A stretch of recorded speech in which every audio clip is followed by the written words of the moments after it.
하나님께서 오늘 우리에게 주시는 말씀 신약성서 마가복음 11장 1절에서 11절 말씀입니다.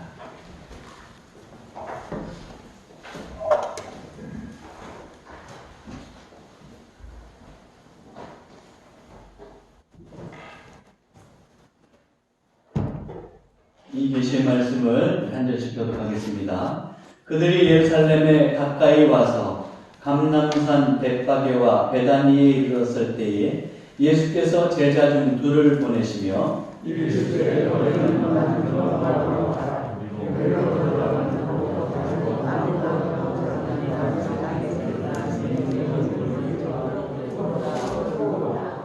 만일 누가 너희에게 왜 이렇게 하느냐 묻거든 주가 쓰시겠다 하라. 그리하면 즉시 이리로 보내리라 하시니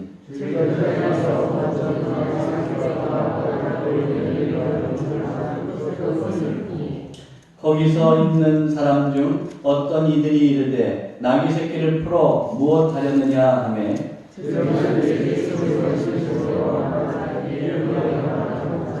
나귀 새끼를 예수께로 끌고 와서 자기들의 겉옷을 그 위에 얹어 놓음에 예수께서 타시니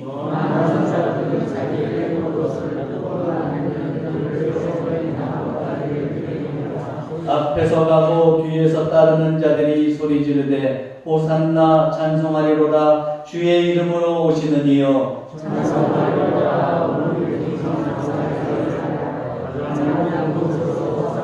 다같이 예수께서 예루살렘에 이르러 성전에 들어가사 모든 것을 둘러보시고 때가 이미 저물매 12 제자를 데리시고 베다니에 나가시니라.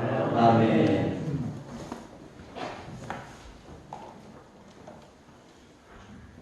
할렐루야. 아멘. 이 종료주일 아침에 주님의 은총이 여러분들과 충만하게 함께 하시기를 바랍니다. 아멘. 우리가 지금 사순절을 보내고 있는데요. 사순절은 우리의 구원을 위해서 십자가의 길을 걸어가신 예수 그리스도를 기념하고 묵상하는 절기입니다.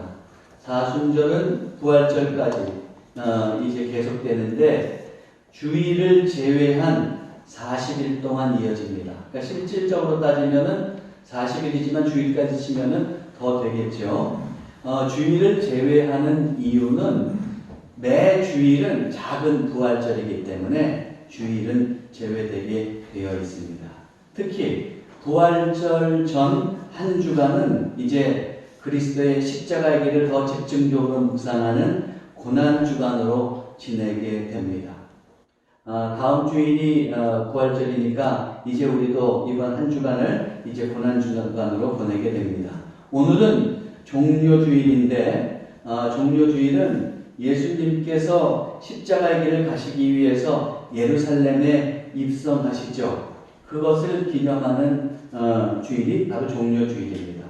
종료주일이라고 하는 것은 그렇게 말을 붙인 것은 예수님의 그 예루살렘 입성 당시에 사람들이 예수님을 환영하면서 종려나무를 사용했다. 그래서 종료주일이라고 합니다. 한때는 이 주일을 호산나 주일이라고 했어요. 왜 그랬느냐? 군중들이 예수님을 환영하면서 호산나 호산나 이렇게 외쳤기 때문에 이제 호산나 주일이라고도 했습니다. 4세기 경부터는 교회에서는 이 날을 맞이해서 이제 종려가지 나무를 들고 행진하는 그런 행사를 의식을 행하기도 했고 중세 초엽에는 종려나무가 예배에서 사용하기도 했습니다. 그렇게 종료주일에 종려나무를 사용하잖아요. 그러고 나서 1년 동안 그 종려나무를 잘 보관해요. 그러니까 그 다음 해가 돼서 사순절이 시작되는 제수요일 있지 않습니까? 그 제수요일이 딱 됐을 때 그때 어떻게 하느냐면 이 종려나무를 태우는 거예요. 그래서 제로 만들어가지고 이제 그 제수요일에 참석한 성도들한테 그 제를 찍어서 이마에 십자가를 그어줍니다. 그러면서 예수님을 십자가의 길을 묵상하면서 사순절을 지내라는 의미로 고난에 동참하라는 의미로 이렇게 십자가를 그어주기도 했습니다. 지금도 그런 전통을 따라서 일부 교회에서 이런 의식을 행하는 교회도 있습니다. 오늘 본문 말씀을 보면 예수님께서 이제 예루살렘으로 입성하는 장면을 묘사하고 있죠. 예수님께서 새끼 나귀를 이제 타고 예루살렘으로 입성하실 때 사람들이 겉옷과 뱃나뭇가지를 길이에 펴서 양탄자를 대신했습니다. 그리고 열렬히 예수님을 이제 환호하죠. 그러면서 입성하시는데 새끼 나귀를 타셨단 말이에요. 그렇게 군중들이 막 환호하는데 새끼 나귀를 타고 간다? 어딘가 모르게 좀 잘 안 맞는 것 같아. 그림을 그려보면 그렇지 않습니까? 군중들이 이렇게 환호하면 적어도 100만 아니면 적토마 이런 거 타고 멋있게 들어가실만 하잖아요. 그런데 이 새끼 나귀를 타고 지금 입성하고 계세요. 갑자기 예수님께서 탈 게 없으시니까 급하게 이렇게 새끼 나귀를 구하셨을까? 그렇지 않습니다. 예수님께서는 친히 새끼 나귀 탈 것을 계획하셨어요. 아니, 오늘 말씀을 보면 그냥 계획하신 것이 아니라 아주 치밀하게 계획하셨다고 하는 편이 나을 것 같습니다. 예수님께서는 이제 예수님과 제자들이 그 예루살렘과 가까이에 있는 벳바게와 베다니에 이르렀을 때 제자들을 불러서 이렇게 얘기하는 거예요. 저 맞은편 마을로 가라. 그러면 거기에 이제 매여 있는 새끼 나귀가 있을 텐데 그걸 가지고 와라. 그럼 그것을 풀어서 가지고 오면 사람들이 무엇에 쓰려고 하시는 거요? 그렇게 물어볼 거다. 그러면 줄까 쓰시겠다 하라 그러고 가지고 와라. 그렇게 이제 말씀하셨어요. 그럼 보내줄 것이다. 그래서 그 두 제자들이 가서 예수님의 말씀대로 순종해서 그 새끼 나귀를 끌고 왔습니다. 그리고 예수님은 바로 그 나귀를 타고 이제 예루살렘 성으로 향하신 겁니다. 왜 예수님께서는 새끼 나귀를 타셨을까요? 거기에는 이유가 있죠. 구약성서 스가랴 9장 9절에 보면 뭐라고 되어 있어요? 같이 읽어보겠습니다. 시온에 따라 크게 기뻐할지어다. 예루살렘에 따라 즐거이 부를지어다. 보라, 네 왕이 네게 임하시나니 그는 공의로우시며 구원을 베푸시며 겸손하여서 나귀를 타시나니 나귀의 작은 것 곧 나귀 새끼니라. 지금 이 스가랴 9장 9절의 말씀은 이제 앞으로 나타날 메시아에 대해서 예언하고 있는 거예요. 그 메시아를 이제 왕이라고 표현했는데 왕이 올 때 그분은 어떠시냐? 겸손해서 어떻게 한다고요? 나귀를 타는데 새끼 나귀를 타신다고 했어요. 예수님께서는 이 구약의 말씀을 성취하시기 위해서 치밀하게 계획하시고 새끼 나귀를 타고 들어가신 거예요. 그러므로 우리가 이 말씀을 통해서 알 수 있는 것은 참 메시아는 누구시냐? 바로 예수님이라는 거지. 그런 예수님이 이제 새끼 나귀를 타시고 그리고 십자가를 지심으로 우리를 진정으로 구원해 주신 겁니다. 자, 그런데 이런 메시아, 이 메시아는 어떤 방식으로 그러면은 일하시고 행동하시느냐? 바로 나귀라는 데에 그 의미를 찾아볼 수가 있습니다. 우리는 이 나귀를 통해서 두 가지 의미를 찾아볼 수 있는데 첫 번째는 뭐냐면 이것을 통해서 우리는 예수 그리스도가 어떤 분임을 알 수 있는데 예수님은 어떤 분이시냐 하면은 평화의 왕이요 섬김의 메시아라는 거예요. 왜 그러냐? 나귀의 상징은 뭐냐? 그 당시 나귀의 상징은 평화의 상징이었어요. 그러므로 예수님께서 나귀를 타신다는 것은 예수님께서 하나님 나라를 위해서 일하시는 방식은 평화의 방식이에요. 진정한 평화의 왕이십니다. 그래서 어떻게 하느냐 하면 하나님과 우리 사이에 딱 틈이 생겼잖아요. 틈 정도가 생긴 게 아니고 담이 생겼잖아요. 우리가 하나님께로 갈 수가 없어요. 왜? 죄가 있어서. 그런데 어떻게 됐냐면 그 죄를 사해 주시고 이제 하나님과 우리 사이에 평화의 관계를 만드신 분. 그분이 예수님이라. 그것뿐만 아니라 우리와 이웃 사이, 나와 이웃 사이의 관계도 이제 어떻게 되느냐면 평화의 관계를 유지해 가게끔 주님께서 원하신다는 것을 우리가 알 수가 있습니다. 이것을 통해서 우리가 기억해야 되는 것은 예수님의 그 메시아로서의 사역의 방식은 늘 평화의 방식이다 하는 것을 기억해야 됩니다. 두 번째로 또 예수님은 성기의 방식을 사용하셨는데 아까 스가랴에서도 봤지만 그분은 겸손해서 나귀를 타신다 그랬잖아요. 그런 식으로 겸손해서 섬김의 방식으로 일하시는 거예요. 예수님 당시에 그 이스라엘 백성들은 로마의 지배하에 있었습니다. 그들이 고대하는 메시아는 어떠냐면 로마를 힘으로 쳐부시고 그리고 나서 이스라엘을 해방시켜서 이스라엘의 부귀영화를 누리게 하고 세계에서 가장 으뜸이 되는 나라가 되는 것이 그들의 소원이었어요. 그리고 그렇게 해방해줄 메시아를 원하고 있었습니다. 그런데 예수님은 그 군중의 기대와는 달리 어떤 메시아냐면 섬기는 메시아. 지금 이제 예수님께서 예루살렘으로 향하고 계신데 6월절을 앞두고 지금 그 예루살렘으로 향하고 계세요.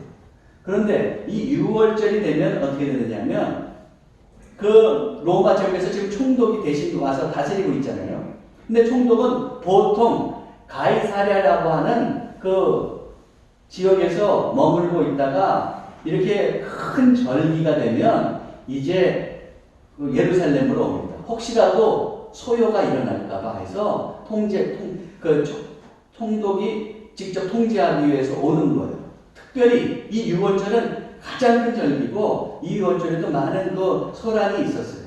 그래서 6월절이 되니까 이제 총독이 기병대와 그리고 또 마병을 데리고 병사들을 데리고 흑바람을 일으키면서 동쪽 성문을 통해서 쫙 들어오는 거예요. 얼마나 그 위용이 대단했겠습니까? 네? 군사들과 함께 수많은 군사들과 함께 말을 타고 그리고서는 바람을 일으키면서 확 뜨고 상상만 해봐도 그 위용이 느껴지죠. 그런데 예수님은 어떠냐면 예루살렘 서쪽 문을 통해서 초라하게 나귀 새끼를 타고 들어온다. 왜 예수님께서 그렇게 하십니까? 정말 그 로마 군대가 안 입고 오면 더 멋있는 모습으로 들어오셨을 수도 있어요. 그렇지만 하나님께서 원하시는 그리스도의 모습은 그런 모습이 아니죠. 섬기는 메시아로서의 삶을 원하셨고 그래서 예수님께서는 나귀 새끼를 타고 들어오십니다. 그리고 어떻습니까? 그 섬김의 절정 십자가에까지 이르는 거예요. 그리고 십자가에서 사람들의 조롱까지 받으시죠. 그러니까 그 섬김의 방식은 어떻게 된 거예요? 실패한 것처럼 보여요.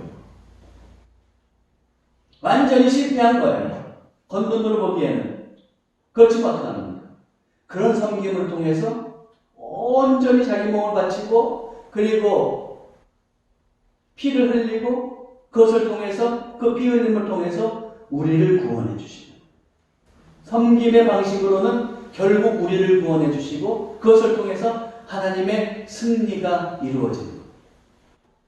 그러므로 우리가 기억해야 되는 게 있어요. 예수님은 겉모습으로 보기에는 연약해 보이는 그 일들을 감당해 가셨어요. 메시아로서의 그 일들을 감당해 가셨어요.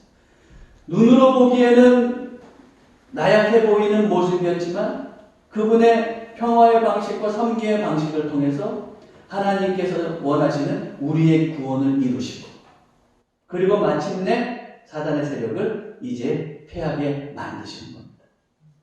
그런 의미가 바로 예수님께서 나귀 새끼를 타고 새끼 나귀를 타고 오셨다는 데에 들어있는 의미예요.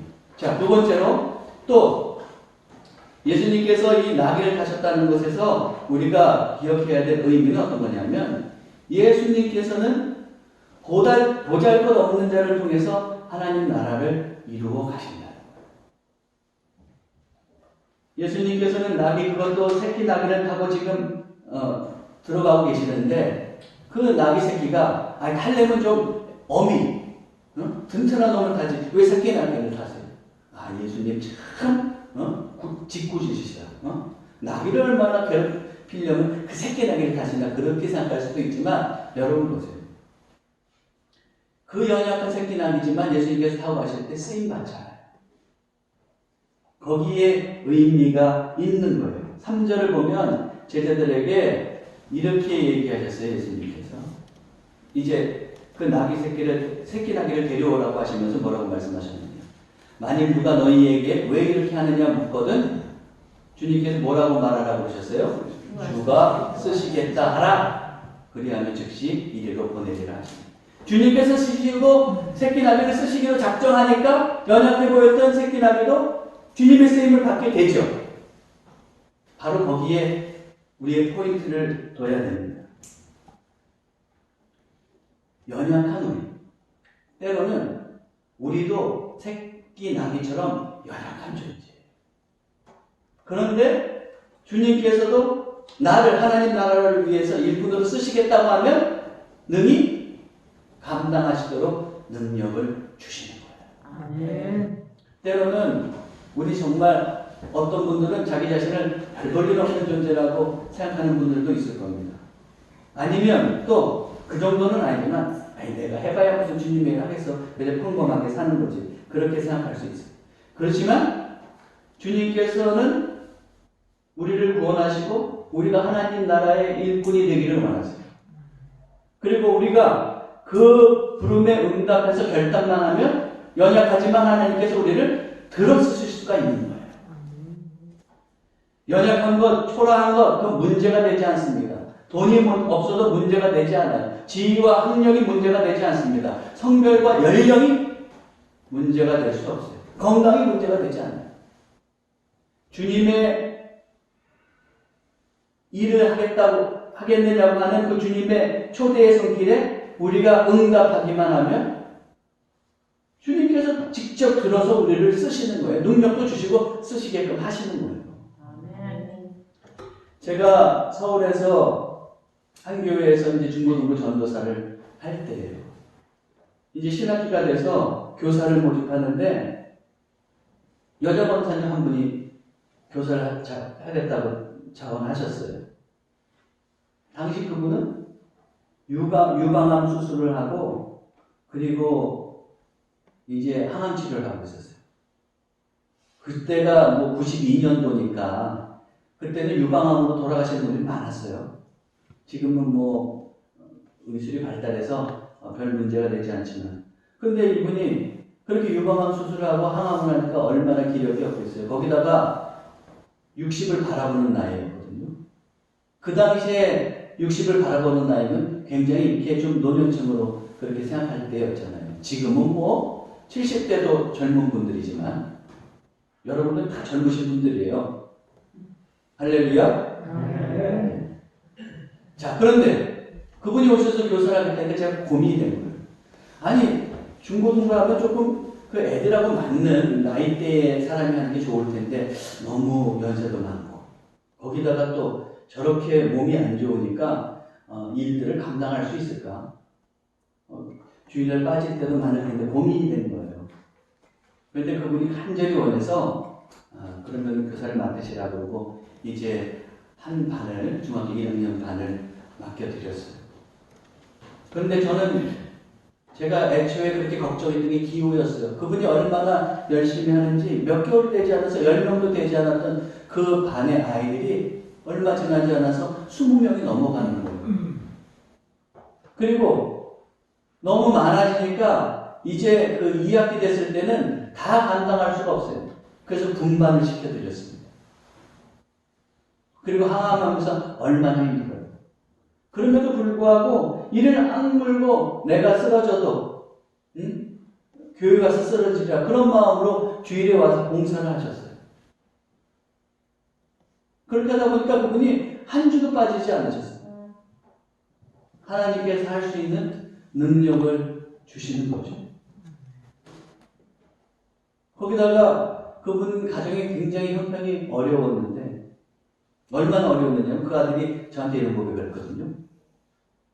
바로 얼마 떨어지지 않은 옆집에 그 같은 교회 다니는 권사님이 사셨다는 거예요. 근데 자기네 집은 이제 가난해갖고 끼니도 제대로 못 때우는 거예요. 그런데 그 집에 심부름을 가면 그 권사님이 아이스크림 또는 초콜릿, 사탕을 주시는 거예요. 그러니까 엄마가 언제 신고를 시키나 그것만 기다렸대. 가서 그거 안 하고 거예요. 얼마나 힘들었어요. 근데 그분이 그렇게 힘든 과정 속에서도, 아무리 힘든 과정 속에서도 열심히 봉사를 하니까 그 가정을 열어주시는데, 그분이 남편이 어떤 그 사업을 하려고 계획하고 있었느냐, 진행하고 있었느냐 하면, 화재 경보기 있잖아요. 그러니까 화재가 나면 물을 쫙 뿌려지는 거. 그 당시에는 그거에 대해서 우리나라에서 특허받은 게 없었는데, 그분이 그걸 특허를 받은 거예요, 결국. 실패를 하다가. 그래가지고 하니까 이제 제품을 써야 되는데, 그 남편 회사의 제품밖에 쓸 수가 없는 특허를 받아서. 그래가지고 그다음부터 그 가정이 이제 하나님께서 경제적으로 세워주시는데 금방 일어나요. 그런데도 교만해지지 않았어요. 그 권사님은 계속해서 교회를 위해서 헌신하고 또 교회를 위해서 많은 그 헌금도 하면서 봉사를 했습니다. 그리고 결국 여자분으로서 장로까지 돼서 그 하나님께 영광을 돌렸던 그런 일이 기억이 납니다. 제가 그걸 보면서 이런 생각을 했어요. 아, 주님은 쓰시겠다고 하면 약한 자도 들어 쓰시는구나. 주님의 일에 쓰임을 받고자 하면 주님께서 능력을 주시는구나. 그리고 그렇게 쓰임 받고자 하는 사람을 보호해 주시고 인도해 주시고 풍성하게 해 주시는구나. 그걸 제가 절실히 느꼈습니다. 우린 연약합니다. 내 능력으로는 주님의 조그만 거 하나도 다 감당할 수 없어요. 그렇지만 내가 믿음으로 결단할 때 하나님께서 우리에게 능력을 주시죠. 주가 쓰시겠다.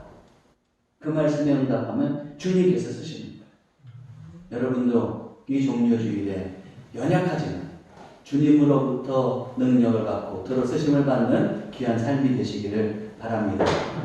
자, 그렇다면 우리는 다 이제 주님의 쓰임을 받을 수 있는 사람이라는 걸 알았는데, 그러면 쓰임 받는 사람은 과연 어떤 쓰임 받는 사람이 되기 위해서 우리가 유의해야 될 건 뭐냐, 어떤 자세로 살아야 될 것인가를 좀 살펴보려고 합니다. 첫 번째로 쓰임 받는 사람은 주님께 매여 있어야 돼요. 저를 따라서 해보세요. 주님께 매여 있으라. 뭐에 매여 있으라고요? 돈에? 세상에? 아니, 주님께 매여 있어야 돼요. 오늘 말씀을 보세요. 예수님께서 제자들에게 이렇게 명령하십니다. 이르시되 너희는 맞은편 마을로 오라. 그리로 들어가면 곧 아직 아무도 타보지 않은 나귀 새끼가 매여 있는 것을 보리니 풀로 끌고 오라. 이렇게 명령하셨잖아요. 그래서 이 명령을 받고 두 제자가 갔어요. 가서 보니까 어떻게 되어 있어요? 4절에 보니까 제자들이 가서 본즉 나귀 새끼가 문 앞 거리에 매여 있는지라. 그것을 흔히 여러분, 나귀는 천방지축 막 돌아다니는 동물이에요. 만약에 묶어놓지 않았다면 이 제자들이 갔을 때 그 자리에 나귀가 있었겠어요? 멀리 저쪽으로 도망갔었겠죠. 거기다가 새끼 나귀면 얼마나 또 길들여지지 않았기 때문에 더 천방지축이겠어요. 그런데 매여 있으니까 제자들이 발견해서 그 나귀를 풀어서 데려올 수 있었던 거죠. 자, 우리도 마찬가지입니다. 매여 있어야 돼요. 무엇보다도 주님께 매여 있어야 돼요. 인간은 주님께 매여 있지 않을 때 나귀처럼 제멋대로 행동해요. 그래서 어떻게 되느냐? 돈을 쫓고 쾌락을 쫓고 자신의 이익을 쫓아 살게 됩니다. 허영과 교만을 따라서 살기 쉽습니다. 세상의 소리에 귀 기울이고 주님의 음성을 듣지 않으려고 할 것입니다. 그래서 우리는 주님께 매여 있어야 됩니다. 그렇다면 주님께 매여 있기 위해서 우리는 어떻게 되느냐?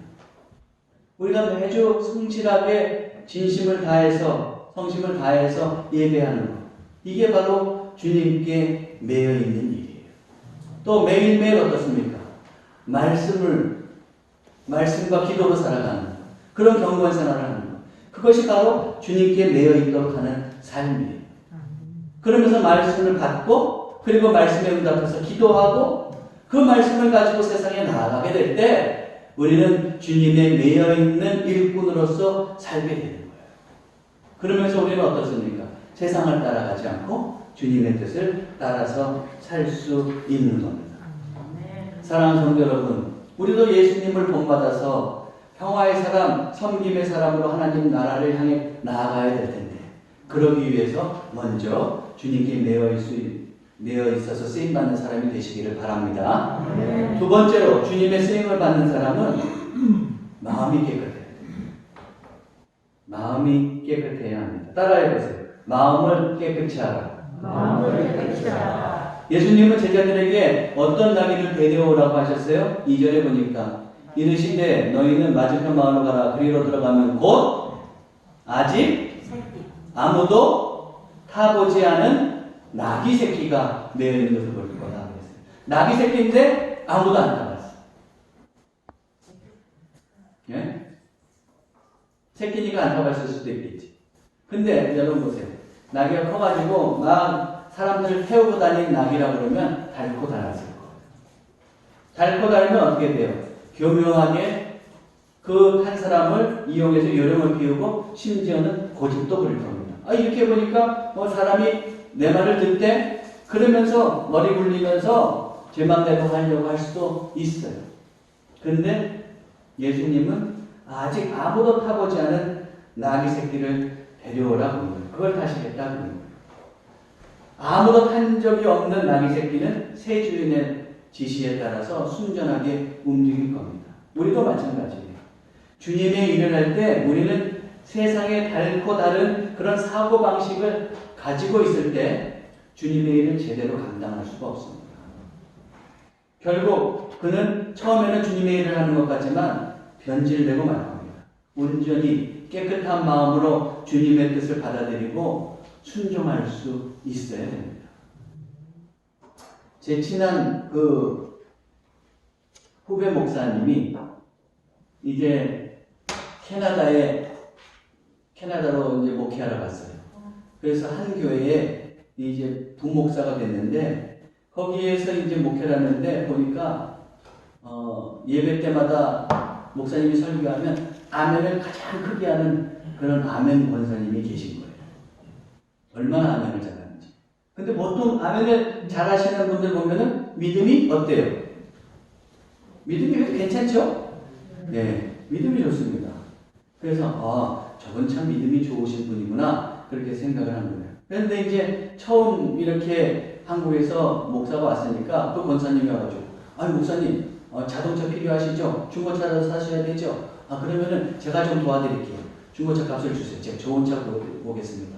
그러면서 이제 차를 구해주겠다는 거예요. 그러니까 아멘 또 잘하고는 분이시니까 믿음도 좋고 그러면 성실하게 나를 도와주시겠구나. 그래서 턱하니 이제 자기가 한국에서 가져갔던 목돈을 그 권사님께 드린 겁니다. 그런데 그분이 가지고 온 차가 형편이 없는 거예요. 보니까. 본인이 생각해도 이 값에 사기에는 너무나 싸구려 있는 차예요. 그래서 결국 그 후배 목사님이 그 차를 탔는데 몇 개월 되지 않아서 폐차시키고 말았어요. 아멘을 그렇게 크게 하셨는데 이런 일이 벌어진 거죠. 그리고 알고 보니까 이분은 그 한인사회에서 소문이 좀 자자했던 분이에요. 안 좋은 걸로. 그래갖고서는 한국에서 이제 그 캐나다로 유학 오는 학생들이 있으면은 도와주겠다고 이렇게 접촉을 해가지고 차를 사주겠다고 하면서 와가지고 이제 중간에서 좀 더 이익을 남기면서 그렇게 이제 행동을 했던 그런 분이었던 겁니다. 물론 그분이 예배당에 와서 그리고 예배하면서 아멘했던 게 저는 진심이 아니라는 말을 하고 싶지 않아요. 그 당시에 주어진 그 주님의 말씀을 들으면서 그분이 회개하는 마음으로 아멘하실 수도 있고 정말 감동받아서 아멘하실 수도 있습니다. 그 결단하고 아멘했을 수도 있어요. 근데 그 말씀을 가지고 예배당에 나가서 끝까지 변함없이 살아야 되는데 이미 삶의 방식이 닳고 닳았어요. 그러다 보니까 어떻게 됩니까? 그 마음을 깨끗하게 하고 순종하면서 주님의 말씀대로 살아가야 되는데 그게 안 되는 거예요. 결국은 세상의 달고 다른 방식이 그 하나님 방식대로 살려는 것을 잡아먹어버리는 거죠. 그리고 거기에 휩쓸려서 또 살아가게 되는 겁니다. 그리스도인이라면 모름지기 마음이 깨끗해야 합니다. 그래야 하나님의 말씀을 순전하고 온전하게 받아들일 수가 있고 그 말씀에 순종해서 살아갈 수가 있습니다. 여러분, 지금 우리는 어떻게 살고 있을까요? 오랜 신앙생활을 하면서 우리의 마음이 달코달지는 않습니다. 다시금 우리가 결단하고 깨끗하고 빈 마음을 가질 필요가 있습니다. 그래서 그 깨끗한 마음으로 하나님의 말씀을 진심으로 받아들이고 그 말씀에 순종해 갈 때 하나님께서 기뻐하시는 사람이 될 수 있음을 믿으시고 마음을 깨끗하게 비워가시길 바랍니다. 네. 세 번째로 주님의 쓰임을 받는 사람은 어떠냐? 주님께 영광을 돌려요. 저를 따라서 해보세요. 주님께 영광을 돌리자. 주님께 영광을 돌리자. 자, 보세요. 이제 예수님의 명령대로 제자들이 그 새끼 나귀를 데려오고 그래서 이제 그 나귀 앞에 어떻게 합니까?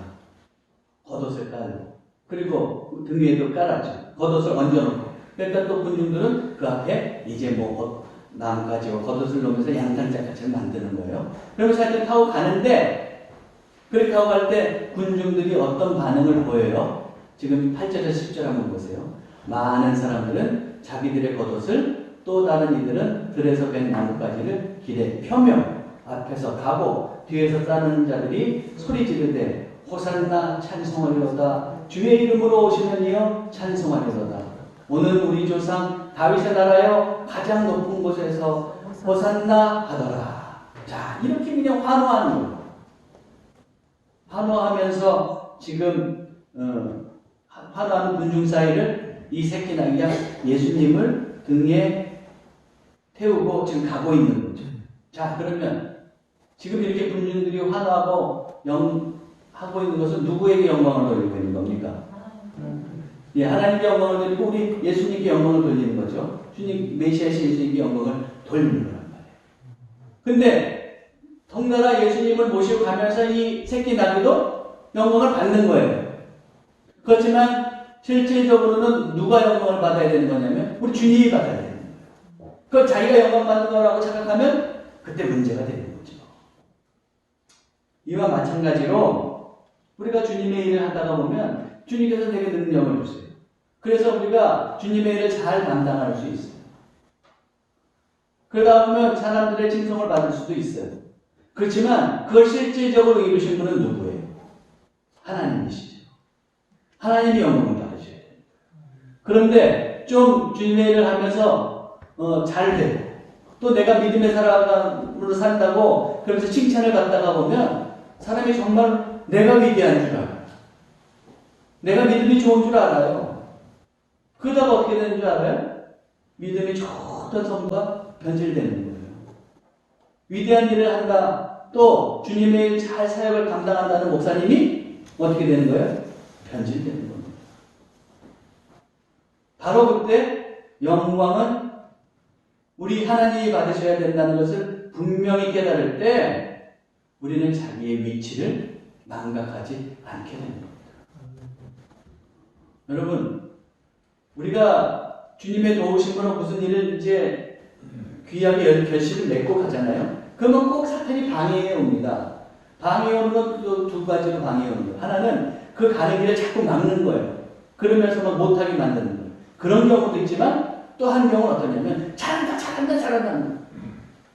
그렇게 해서 어떻게 하라고? 우리를 교만하게 만드는 거예요. 잘한다. 그럼 내가 진짜 잘하는 줄 알아. 요한 카시안이라는 사람이 있어요. 근데 이제 요한 카시안이라는 분이 아주 오래전에 사셨던 분이에요. 그분이 수도 생활을 방해하는 8가지 정념을 얘기했습니다.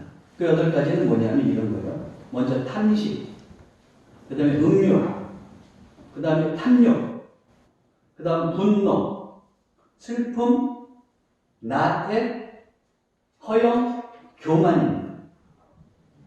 자, 이거를 조금 쉽게 얘기하면 이런 거예요. 사람 먹어야 되잖아요. 먹다 보면 자꾸 먹는 욕심이 생겨요. 탐심. 그러면 좀 배가 차면 음란한 생각이 드는 거예요. 수도 생활을 할 때. 그러다가 또 어떻게 되냐면 탐욕까지 생겨요. 그런데 이런 것들을 얻어야 되는데 얻을 수가 없어서 화가 나. 그러니까 분노. 화가 나는데 그래도 화가 나다가 이제 얻을 수 없으니까 그 다음에 슬퍼지는 거예요. 슬픔. 그리고 수도 생활하는데 이제는 몸에 배가지고 다리 거 달아가지고 나태하게 생활하는 겁니다. 대충 생활하는 거예요. 나태. 그리고 그 수도 생활을 해가면서 또 느껴지는 게 조금 잘한다 싶으면 허영심이 생겨요. 허영. 맨 마지막이 그 다음에 교만. 수도 생활을 잘 지키면서 살아가면서 마지막에 오는 게 교만인데, 요 교만에 빠지면은 어떻게 되느냐면 여태까지 이루어왔던 거, 그 7가지 정령을 잘 이제 절제하면서 왔던 거 아무 소용없는 거예요. 마치 뭐가 되는 것과 같으냐면 사성장군이 이등병으로 강등당하는 것과 같은 거예요. 교만을 이겨나가야 돼요. 그게 가장 중요하다 그랬어요. 자, 여기서도 알 수 있듯이 어떻습니까? 주님의 일을 하다가 보면 영광을 받게 되는데 그것이 자기 것이라고 생각하면서 교만해질 때 그것이 우리가 가장 경계해야 된다는 것을 우리가 기억할 수가 있습니다. 진심으로 하나님께 쓰임받기를 원하신다면 우리가 겸손하게 하나님께 초지일관 영광을 돌릴 수 있어야 되겠습니다. 말씀을 정리하겠습니다. 자, 예수님께서는 이 종려 주일에 새끼 나귀를 타고 가신다. 그것은 뭐예요? 스가랴의 말씀을 이제 구약의 말씀을 성취하시면서 진정한 메시아라는 걸 보여주는 것이었죠. 근데 진정한 메시아는 어떤 방식으로 살아요? 평화와 섬김의 방식으로 사십니다. 우리도 주님의 일꾼으로서 평화와 섬김의 방식으로 살아야 되는데 우리는 새끼 나귀와 같은 존재잖아요. 연약한 존재지만 주님께서 쓰시겠다고 하면 쓰임받을 수 있다. 그걸 꼭 기억하셔야 되겠어요.